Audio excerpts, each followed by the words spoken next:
चर्चेचा। बागलाण तालुक्यात पुन्हा एकदा अवैध गौण खनिज उत्खननाचा मुद्दा ऐरणीवर आला आहे। ढोलबारे इथं मोठ्या प्रमाणात उत्खनन आणि वाहतूक सुरू असल्याची बाब समोर आली असून यामध्ये महसूल यंत्रणेच्या भूमिकेबाबतही प्रश्नचिन्ह निर्माण झाले आहे।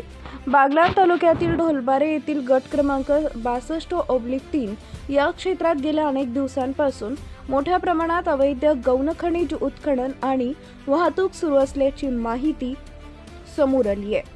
या संदर्भात 25 फेब्रुवारी रोजी काही सामाजिक कार्यकर्त्यांनी संबंधित मंडल अधिकारी आणि तलाठी यांच्याकडे विचारणा केली असता या उत्खननाबाबत कोणतीही माहिती नसल्याचं त्यांनी सांगितलंय। यानंतर मंडल अधिकारी आणि तलाठी यांनी घटनास्थळी जाऊन पंचनामा केला, मात्र प्रत्यक्ष परिस्थिती आणि पंचनाम्यातील नोंदी यामध्ये तफावत असल्याचं समोर येत आहे।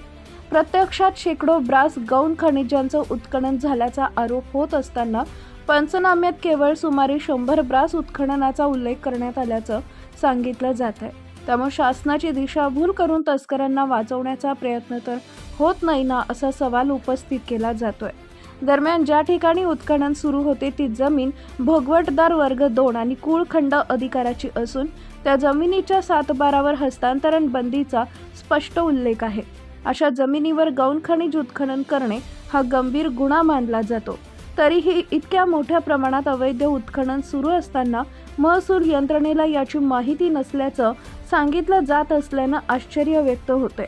यापूर्वीही या संदर्भात तक्रारी झाल्याचं स्थानिकांचं म्हणणं आहे, मात्र अद्यापही ढोलबारे परिसरातील अनधिकृत उत्खनन सुरूच असल्याचा आरोप करण्यात येतोय। ढोलबारे येथील अवैध गौण खनिज उत्खनन प्रकरणावर नेमकी